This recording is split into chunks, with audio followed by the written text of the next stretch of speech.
Hello and welcome to the College Investor Audio Show. We are so honored that you're here today, as today we talk about the 10 things business owners should do before the end of the year. Before we get to it, just a quick reminder, hit subscribe so you can always be up to date when we post new content, and we do like all the time. You can also check out thecollegeinvestor.com to dive deeper into this topic and many more. It's thecollegeinvestor.com. You ever want to drop us a line, get to know us, or have a question or a comment, you can always follow us all over social media. We're pretty much anywhere you are. Just type in the words The College Investor and you'll find us. All right, let's get to it. The 10 things business owners should do before the end of the year. Because, we're getting there. And the end of the year can be one of the busiest times for business owners. There's the holiday season on the horizon. You might be juggling the demands of your business while trying to make space to spend time with family and friends, all that stuff. And then, of course, getting ready for tax season. There's only a few weeks left to the end of the year, so here are some things you should do before we get there. First up, you should, pay your taxes. You're going to want to pay Uncle Sam. Throughout the year, you should be paying quarterly taxes. However, we know that life happens and that might not be practical for all business owners, so just be sure to pay your taxes by the end of the year to avoid penalties and take advantage of any savings you might qualify for, too. We have a resource for you to learn more about when your taxes are due and about some other tips and tricks, too, at thecollegeinvestor.com. Deduct or depreciate equipment. This is huge. You can take a deduction for equipment you purchase throughout the year for your business. According to Section 179, you can take a deduction of up to $1 million, no joke, in your first year of business for qualified equipment. If you own a landscaping business, for instance, this might mean lawn mowing equipment, and that's expensive. Or if you're a freelancer, that could mean a new computer. Make sure you purchase your new equipment and put it into service by the end of the year to qualify for those deductions. And then, this is a big deal too, maxing out your retirement deductions. Speaking of deductions, saving for retirement might not be top of mind for a lot of business owners. You got to grow that business, but it can help you lower your taxable income too. In 2024, individuals can deduct up to $7,000 in a traditional IRA. If you have a SEP IRA like I do, you can contribute up to 25% of your compensation from your business. There are other contribution limits and certain rules you're going to have to follow to take your retirement savings as a deduction. Spend some time reviewing those requirements so you can max out your savings and qualify for deductions. Review your SaaS or SaaS subscriptions. The end of the year is a good time to audit the number of subscriptions you're paying for. According to one survey, the average person has between 4 to 5 subscriptions and pays around $1,000 per year for them. Ugh. As a business owner, you might have several subscriptions, including one for managing your emails, managing your website, or maintaining your website. And then, of course, everyone's favorite, accounting software. Woo! All of this adds up, though, and could be taking a huge bite out of your profit margin.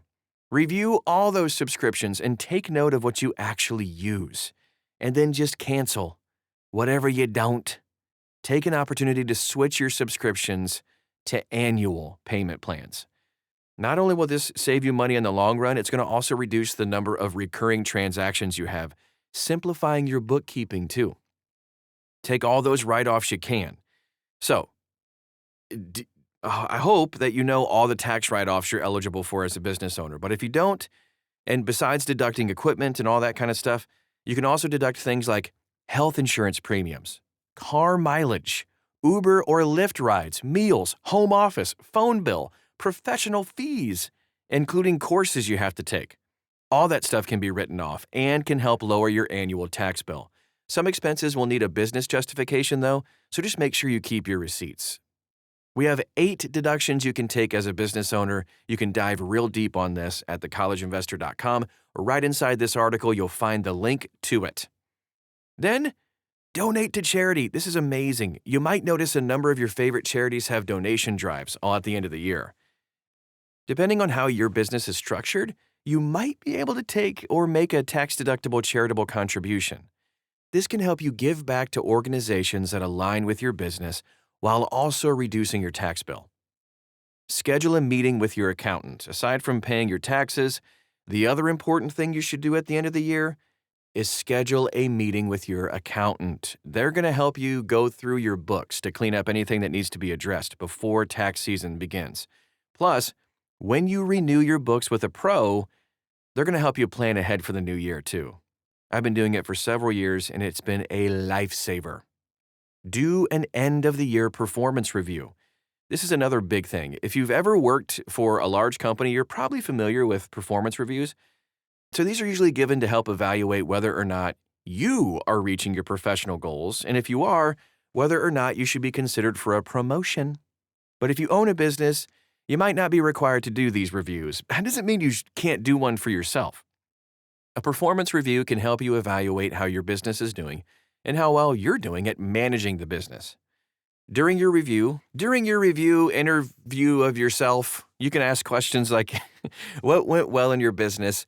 What do you want to do better in the coming year? What major events do you have on the horizon that you should be mindful of? And then how do you plan on achieving all the goals that you have? To prepare for a performance review of yourself, pull out your balance sheet and cash flow statement to get a sense of how your business is doing. If you do have some employees, survey them to see what's working and then what can be improved on. Show a little bit of gratitude is what we have next. The end of the year is typically a time of giving. As a business owner, it's really a good way for you to show gratitude to the people who keep you in business. Let customers, clients, employees, and business partners know how much you appreciate them. You can send them a gift, give your employees an unplanned cash bonus, or schedule a holiday get-together to show thanks. Plan for the year ahead. At the very end of the year, take some time to plan for the new year that's about to begin. Consider taking a week or two off at the end of December to do some strategic planning. Think about all the goals you have, the needs of your business, and anticipate any obstacles you might encounter in the coming year. And that is our show for today. I hope it was helpful to you. Kind of a quick hitter today, but really 10 things that every business owner should do at the end of the year. If you want to dive deeper, because we mentioned some links and resources for you, you can find this article at thecollegeinvestor.com. Also follow us anywhere you're on social media. Just type in the words College Investor and you'll probably find us. We'd love to get to know you better and help you along in your business journey. Thank you so much for stopping by today, and we will talk to you again real soon.